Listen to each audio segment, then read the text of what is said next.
Boa tarde, alunos. Aqui é o estagiário Felipe Favrat e hoje nós vamos falar sobre ficção policial, em especial o Rafael Montes, que é um autor que vem se destacando no cenário nacional e internacional. Ele publicou, aí é discutir o número de romances, mas mesmo assim, os 4 romances que ele publicou, os 4 romances viraram best-seller. Então assim, qual é o segredo por trás disso e tudo mais? Hoje nós vamos aprender aqui. Então, os 3 gêneros que são muito negligenciados pela Faculdade de Letras são a ficção científica, a ficção policial, o romance policial e também o romance de terror, tá? E aí concebendo o terror não como algo que era exclusivo da segunda fase romântica do Brasil e do mundo, tá? Mas sim o terror como um tipo de literatura que é atemporal, que pode ocorrer a qualquer tempo. Tá? Como ficção científica, eu separei alguns livros afrofuturistas. Um eu tenho, mas não está aqui, está na casa de uma pessoa querida, que são Raízes do Amanhã. São 8 contos afrofuturistas, cada um de um autor. Eu tenho do Alê Santos, O Último Ancestral. O Último Ancestral. Esse aqui o cara é de uma favela, perto de Brasília. Enfim, muito interessante. E nós temos aqui, da Sandra Menezes, O Céu Entre Mundos, também afrofuturista. De terror eu poderia citar muitos e muitos livros, mas eu prefiro citar apenas esse aqui, ó, Rio de Janeiro, Cidade do Terror e Medo. Tá? São vários contos, cada um se passa num lugar do Rio de Janeiro. Por exemplo, tem aqui Inhaúma, tem Jacarepaguá, Tijuca, São Cristóvão, Centro. A minha preferida é da Ponte Rio-Niterói, que é mais um conto de horror do que terror. Lembrando que horror é aquilo que não envolve o sobrenatural, é apenas um terror natural. E o terror seria aquilo que envolve o sobrenatural. Então, horror natural, terror sobrenatural. E ainda tem o sublime, que é quando você apenas admira a natureza. Tá? Mas vamos lá. E aí chegamos finalmente à ficção policial, que ela contém o horror nela. Olha, a ficção policial foi inventada por Edgar Allan Poe. Isso tudo está dito neste livro aqui, da Fernanda Massi, chamado O Romance Policial no Século XXI. Dá uma olhada aí. Romance policial no século XXI, manutenção, transgressão e inovação de gênero. Tá? Ela muito se preocupa com o discurso gremliniano, não é isso que eu vou falar aqui para vocês, até porque não faz sentido ficar falando isso com uma sala de graduação. Tá? É uma visão muito específica da coisa, mas ela dá outros dados que são de suma importância. Como, por exemplo, como surgiu e como funciona a ficção policial ou também o romance policial, tá? Também podem ser contos. Quem inventou o romance policial foi Edgar Allan Poe, o que pode ser visto neste livro aqui. Eu tenho uma edição popular, mas tudo bem. Eu até tenho outras edições aqui do Edgar Allan Poe. Deixa eu mostrar aqui. Coletânea de contos dele. Edgar Allan Poe, Histórias Extraordinárias. E nós temos também aqui, ó, Edgar Allan Poe, O Corvo, que é um poema, tá? O Corvo, trazido em várias línguas. Mas vamos lá. Esse livro aqui de Edgar Allan Poe, o Auguste Dupin, se fala em francês, Auguste Dupin, ele é, antes de surgir a imagem do investigador policial, Edgar Allan Poe já havia inventado essa categoria. Como é que funciona mais ou menos? Diante de um crime bárbaro, as pessoas observam com horror, inclusive o espectador. E aí, quando um dos personagens, que é o policial, ele vai saber olhar para aquele horror de forma lógica, a fim de que ele atravesse o mistério daquele horror, enquanto o leitor convencional fica estarrecido com a cena de horror, né, que é um crime bárbaro. Tá? Por isso que é uma descrição tão meticulosa de, por exemplo, haver sangue, né, como o corpo foi encontrado e tudo mais. A ficção policial, que a Fernanda Massi estuda, inclusive ela pega um corpus muito interessante que ela pega de alguns anos aqui do Brasil, incluindo Dan Brown, o Código da Vinci, tá? Que é ficção policial. Mas ela explica mais ou menos assim, que a ficção policial ela não pode se restringir a, por exemplo, temos o vilão lá, o criminoso, que comete um crime e ele é descoberto ao final, um crime solucionável, e é descoberto ao final por um bom policial, tá? Não, ele vai muito além disso. Ele acaba descobrindo, por exemplo, que a vítima do caso fazia parte de uma espécie de seita ou alguma coisa do tipo, ou uma conspiração por trás. Lembrando os gêneros tradicionais, quando vocês forem dar aula, em sala de aula mesmo, tá? Forem dar aula para o ensino médio, que é assim, existe o noir, o whodunit, que é de Who Done It, quem fez isso, o noir, o thriller jurídico e o thriller médico, tá? São categorias que estão não são científicas, tá? Elas estão no senso comum. O que seria o whodunit? Alguém faz é aquele tradicional, né? O Augusto Dupin, por exemplo, é um exemplo. Então você tem lá o caso do macaco, que era um gorila que se desprendeu, ele foi e matou uma família dentro de um hotel e fugiu. Quando chegaram, acharam que alguém tinha matado alguém, mas o Augusto Dupin, ele vai e descobre que aquela força era sobre-humana e que, portanto, deveria ter sido cometida por algum gorila de circo. Eles acham onde é que está o gorila e aí eles responsabilizam o dono. Tá? Esse seria o whodunit. Já o noir é a mesma coisa, só que o agente de investigação, né, ele como é que eu posso dizer, humano, mais humano, no sentido de que às vezes ele é alcoólatra, no sentido de que ele usa drogas, no sentido de que ele às vezes como o do Sherlock Holmes, que é do Conan Doyle, tá? Que ele, por exemplo, não tem humildade e por aí vai. E muitas vezes até tem relações, né? A vítima acaba tendo relações até mesmo sexuais com o investigador, tá? A personalidade do investigador está muito profunda nisso aí. Lembrando que os personagens são sempre o investigador, que sem investigador não há crime perfeito.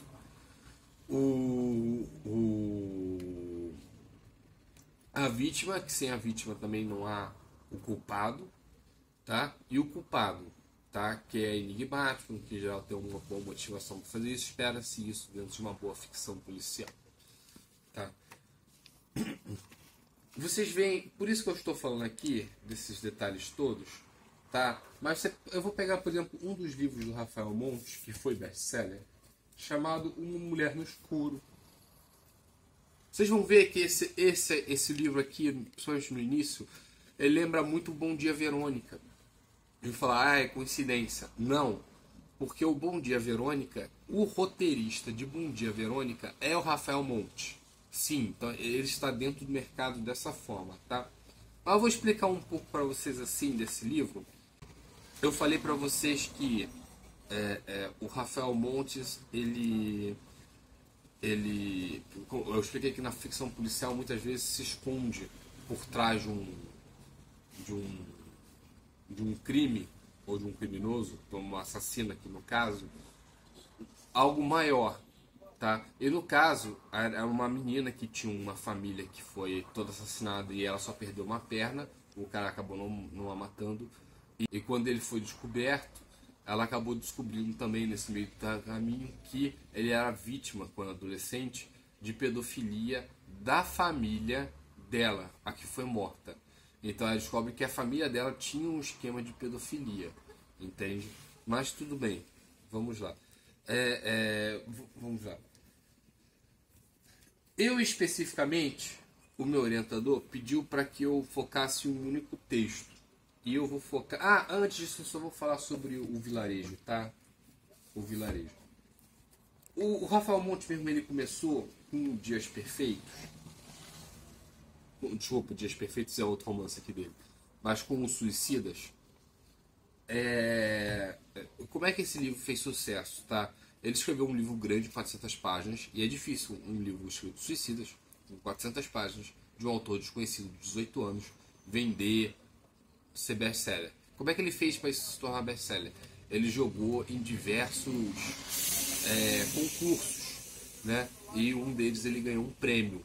E aí sim as editoras quiseram publicar e aí sim ele foi para frente. Mas tudo bem, vamos lá. Esse O Vilarejo aqui, eu tenho uma, ele na propaganda aparece como romance, tá? Aí eu tenho uma série de dúvidas se são vários contos ou um romances. Como é que funciona assim?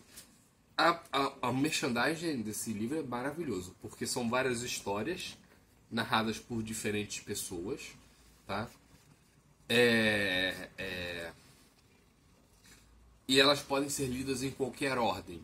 Muito entre aspas, tá? Porque eu prefiro ler pela ordem que elas estão aqui mesmo.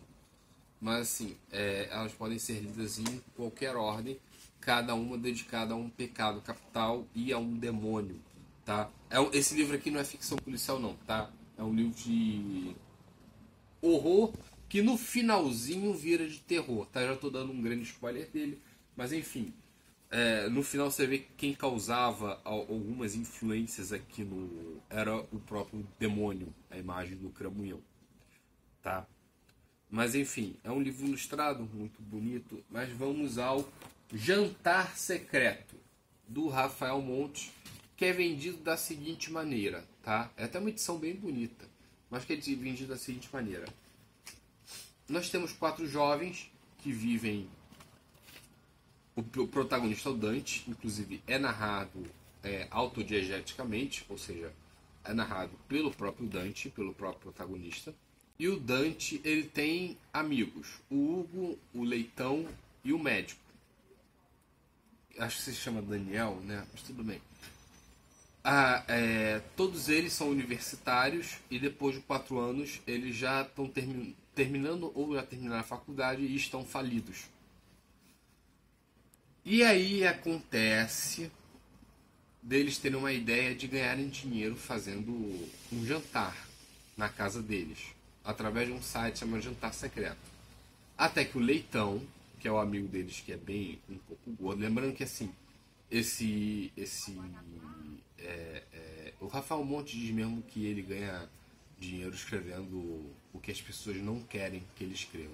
E sim, é gordofóbico, no sentido de que aparece um personagem gordo que é fracassado em vários pontos da vida, inclusive moralmente, tá? Mas é esse personagem, que é o Leitão, da qual não é revelado o nome dele, só o apelido, ele tem uma vida sofrida, que a mãe dele morreu na infância, ela era dona de um cabaré, ela era dona de que, enfim, ele possivelmente tinha comido carne humana na infância e tudo mais. E aí ele anuncia, junto com os colegas nesse site de Jantar Secreto, um jantar humano, que é um jantar de canibal, né, de pessoas. E aí eles acabam topando por desespero financeiro, porque ele havia roubado o dinheiro de 6 meses do aluguel do apartamento perfeito deles, aqui no Rio de Janeiro. Eles vêm de Pingo d'Água, do interior do Paraná. Eles haviam roubado esse dinheiro para gastar com prostituta, até que ela se torna namorada dele. Grave esse detalhe. Vai correr o texto todo assim, e aí o Dante vai. Esse esquema de comer gente acaba não parando por ali. Há um personagem, que é o vilão, e esse personagem ele chega pro Dante e fala assim: não, você vai fazer isso. Faz ele perder o emprego na editora. E é muito comum alguém se forma em economia, no caso ele em administração, e fica trabalhando como lojista, tá? Então assim, é um retrato claro da crise econômica do Brasil. E aí depois que o Dante perde o emprego e tá todo mundo obrigando a fazer isso, a conseguir conseguir continuar trabalhando, fazendo carne humana, ele acaba embarcando nisso. Ele ganha bastante dinheiro. Isso é um ponto de virada no texto, quando reúnem-se prostitutas para eles, e ele é um personagem homossexual, então ele ganha um gigolô. só naquela noite. Enfim, eles usam drogas, muitas drogas, eles usam muito MDM, e ele coloca todos ao mesmo nível. Ele bota Rivotril, MDM, êxtase, maconha e por aí vai, e comida, né? Enfim. E aí até que ele vai pro... Até que ele descobre que um dos corpos aqui ele recebe era de uma pessoa que eles queimaram arquivo porque ela estava investigando eles e ela era jornalista. E ele acaba conhecendo o noivo dessa jornalista, e aí eles chegam pra ele e falam assim: se você não matar esse cara, a gente vai te matar. E aí, beleza, o que ele faz? Ele vai lá na esperança de conseguir matar o cara, não consegue, confessa tudo pro cara, o cara vai com ele lá e eles dão um jeito de envenenar todos. Depois o cara vem com a motosserra, é o clímax da história, mata todos, e aí ele vai preso, o Dante se entrega à polícia, né? O cara se mata, o noivo, com a própria motosserra, ele se entrega à polícia, pega 30 anos de cadeia no epílogo. Só que aí, muito tempo depois, aparece a prostituta, que era a namorada do Leitão. E aí ela vai e fala pra ele: olha, o Leitão que era o chefão da coisa, não era quem vocês acreditavam que era. E aí o Leitão tinha voltado para a cidade de Natal e tinha reconstruído o cabaré da mãe. Tá? Ele que tinha um esquema virtual porque ele dava golpes nas pessoas. E eles até sabiam desses golpes. E aí no final da história, o personagem a qual me refiro, que é o Leitão, mas se chama Vladimir. Acho que eles acham que é alguém muito muito lá na cabeça para poder... tanto que ninguém se reporta a ele, não aparece em lugar nenhum, mas é o Leitão. E aí no final termina com ela dizendo assim: olha, você não tem mais chance nenhuma na vida, se quiser pode vir trabalhar pra gente. E aí ela fala: aquele boquete que eu tanto te ofereci, você quer ele quando sair daqui, né? E aí acaba o romance. Então, agora eu vou ler com vocês algumas passagens de Jantar Secreto, tá? Algumas dessas passagens assim, muito bem escritas. Vamos lá. Tem um capítulo chamado Classificados, tá? Que na primeira parte desse Classificados, ele fala assim: eles estão procurando uma casa, um apartamento, alguma coisa para poder morar aqui no Rio de Janeiro. Aí vamos lá. No segundo parágrafo diz assim: nos hospedamos no quarto triplo de um hotel barato em Copacabana. Compramos jornais e começamos a rabiscar. Naquele tempo ainda se viam os classificados jornais impressos que tinham um padrão. Seu anúncio dizia: área ampla, significava quarto de empregado e cozinha ocupavam o mesmo espaço. Benfeitorias ou reformadíssimo significava que o imóvel cairia aos pedaços sem uma ajeitada básica antes. Vista para o verde queria dizer de frente para a favela. Adjetivos indicavam desesperadamente sensacional, maravilhoso, deslumbrante. Eram os mais comuns. Mostravam que o apartamento estava vazio, havia mesas. Eu vou puxar outra passagem aqui para vocês, que é a do pequeno jogo, o enigma da carne de gaivota. Ele tem dois momentos, tá? Um momento em que ele fala sobre a carne de gaivota e outro momento sobre o caso dos exploradores da caverna. O caso dos exploradores da caverna foi o seguinte: ele conta tanto na vida real quanto a teoria do direito, que ele explica que algumas pessoas ficaram presas na caverna, mineiros de Minas mesmo, não mineiros de Minas Gerais. E esses mineiros, eles matam e comem um deles para poder ter carne, para poder comer e sobreviver aquele tempo que ficaram lá debaixo. Quando eles são resgatados, a teoria do direito diz que eles devem ser executados, porque eles mataram para sobreviver. Aí ele conta que na vida real isso não aconteceu. Eles foram soltos, eles foram absolvidos. Porém, aconteceu deles serem presos novamente, condenados a enforcamento, porque eles não conseguiam parar de comer carne humana. Tá?